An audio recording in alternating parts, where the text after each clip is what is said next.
Hi friends, இது பங்கஜ் நலபாகம். இன்று 3வது நாளான நவராத்திரி பிரசாத வகைகள் பார்க்க போகிறோம்.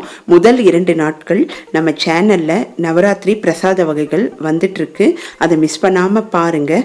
3வது நாளான இன்று அரிசி மாவு கோலத்தோடு நம்ம ஆரம்பிக்கலாம்.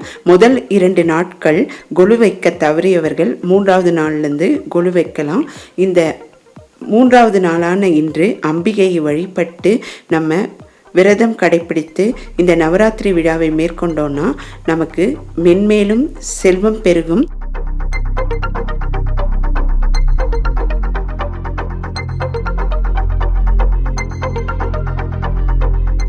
பல நன்மைகள் உண்டாகும்.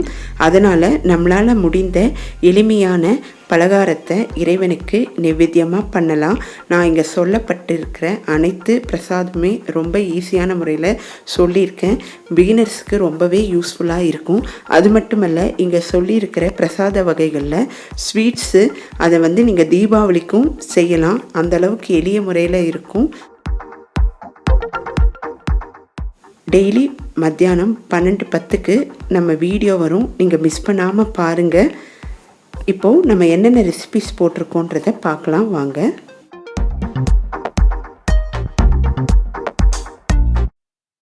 இப்போ நம்ம மிளகு சாதம் பார்க்க போகிறோம்.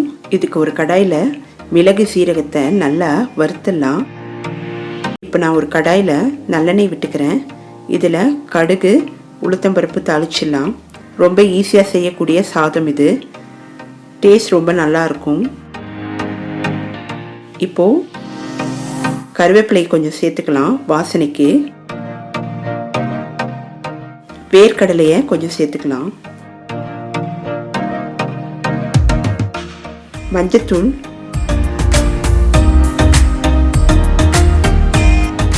சேர்த்து நல்லா வதக்கிடலாம். இப்போது எடுத்து வச்சிருந்த சாதத்தையும் இதோட மிக்ஸ் பண்ணிக்கலாம். அடுப்பை சிம்மில் வச்சுக்கலாம். நல்லா மிக்ஸ் பண்ணிவிட்டு பொடி பண்ணி வச்சுருந்த இந்த மிளகு சீரகத்தை இதோட சேர்த்துக்கலாம். இதுக்கு மேலே டேஸ்ட்டுக்காக நல்லெண்ணெய் கொஞ்சம் விட்டுக்கலாம். ரொம்ப நல்லாயிருக்கும் இந்த மிளகு சாதம். ஈஸியாக செய்யக்கூடியது.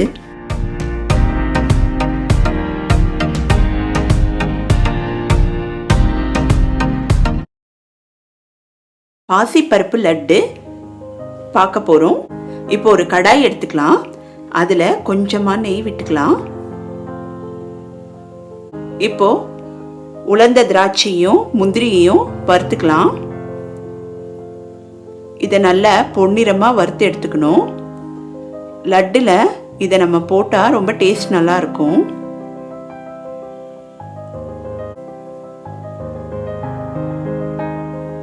இதை தனியாக எடுத்து வச்சிடலாம். இப்போ அதே கடாயில் பாசிப்பருப்பு எடுத்துக்கலாம். இதையும் நல்ல பொன்னிறமாக வறுத்துக்கலாம். வாசனை வர வரைக்கும் சிம்லையே வச்சு வறுத்துக்கலாம்.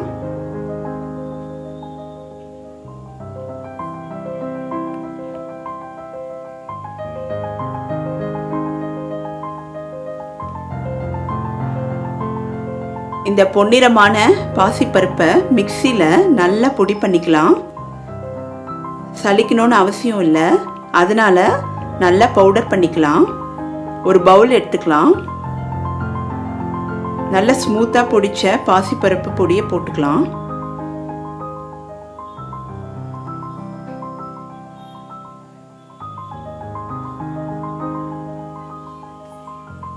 இது ஒரு ஹெல்தியான ரெசிபி. ஈஸியாக ப்ரிப்பேர் பண்ணிடலாம். இதை இன்னும் டேஸ்ட் பண்ணுறதுக்காக முந்திரியையும் பிஸ்தாவையும் நல்லா பொடிச்சு ஆட் பண்ணிக்கலாம்.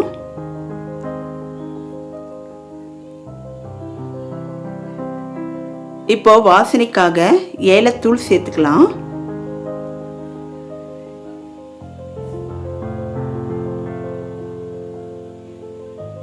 பதினைஞ்சிலேருந்து 20 நிமிஷத்துக்குள்ளே இந்த ரெசிபி பண்ணிடலாம். ரொம்ப ஈஸியான ரெசிபி. இப்போது வறுத்தெடுத்த முந்திரியையும் உலர்ந்த திராட்சையும் சேர்த்துக்கலாம். ப்ரௌன் சுகர் ஆட் பண்ணிக்கலாம். 1க்கு 3/4 பங்கு அப்படின்ற விகிதத்தில் நான் ஆட் பண்ணியிருக்கேன். ஸ்வீட் கரெக்டாக இருக்கும். இதே அளவு எடுத்துக்குங்க. இப்போ நல்லா கலந்து விட்டுக்கலாம்.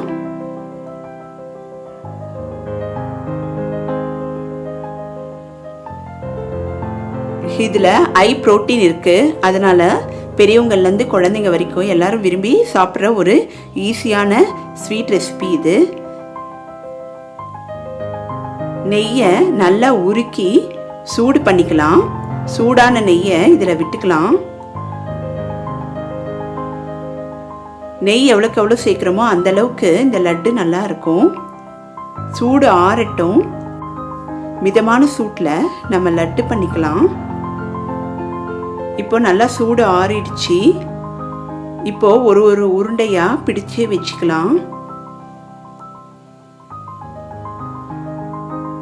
சப்போஸ் நெய் பத்தலைன்னா கொஞ்சம் பால் தெளித்து கூடி நம்ம உருண்டை பண்ணிக்கலாம். ஆனால் பால் தெளித்து பண்ணோன்னா ரொம்ப நாள் வச்சுக்க முடியாது. ஒரு நாள்லேயே அதை காலி பண்ணிடணும்.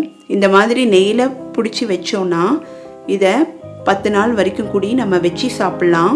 ரொம்ப டேஸ்ட் நல்லாயிருக்கும். விநாயகர் சதுர்த்தி, நவராத்திரி, தீபாவளி இந்த மாதிரி ஃபெஸ்டிவல் டைம்லலாம் பண்ணக்கூடிய ஒரு ஈஸியான ஸ்வீட் இது.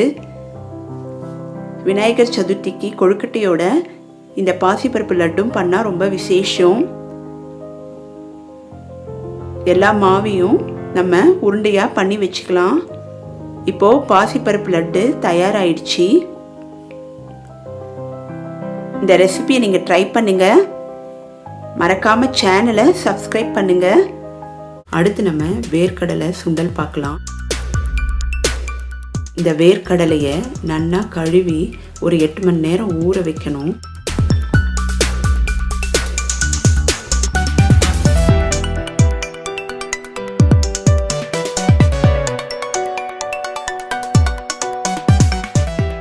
இதை நல்லா குக்கரில் வேக வச்சிடலாம். ஒரு 4 இல்லைன்னா 5 விசில் வர வரைக்கும் வேக வச்சிடலாம். இப்போ இதுக்கு கொத்தமல்லி விதை சேர்த்துக்கலாம். கடலை பருப்பு சேர்த்துக்கலாம்.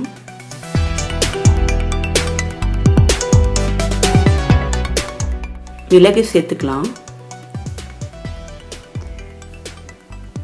இதை நல்லா செவக்க வறுத்து எடுத்துக்கலாம். இந்த பொடியை தான் நம்ம இந்த வேர்க்கடலைக்கு சுண்டலுக்கு போட போகிறோம். இதோட கொஞ்சமாக கருவேப்பிலை சேர்த்துக்கலாம்.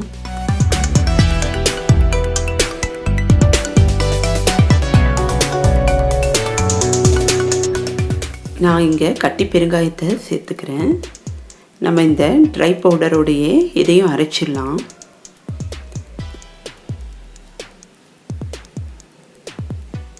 இந்த பொடியை தயார் பண்ணி வச்சிங்கன்னா இந்த சுண்டல் ஈஸியாக பண்ணிடலாம். இப்போது ஒரு பாத்திரத்தில் தேங்காய் எண்ணெய் எடுத்துக்கலாம்.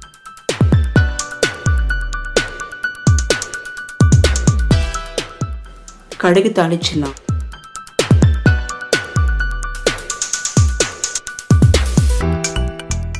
மணிப்பருப்பு தாளிச்சிடலாம்.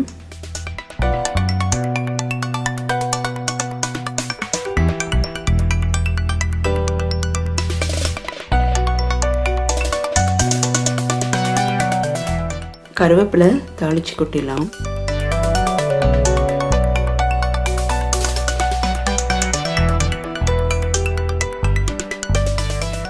இங்கே நான் 2 உணர்ந்த மிளகாவையும் ஒரு பச்சை மிளகாவையும் தாளிக்கிறதுக்கு சேர்த்துருக்கேன்.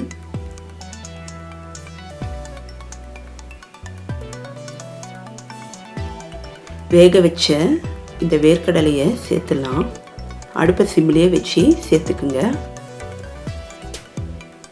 தண்ணி அதிகமாக இருந்தால் 2-3 நிமிஷம் வதக்கினோடனே தண்ணி உறிஞ்சி எடுத்துரும். இப்போது தேவையான அளவு உப்பு சேர்த்துக்கலாம். நம்ம அரைச்சி வச்சுருந்த அந்த பொடியை சேர்த்துக்கலாம்.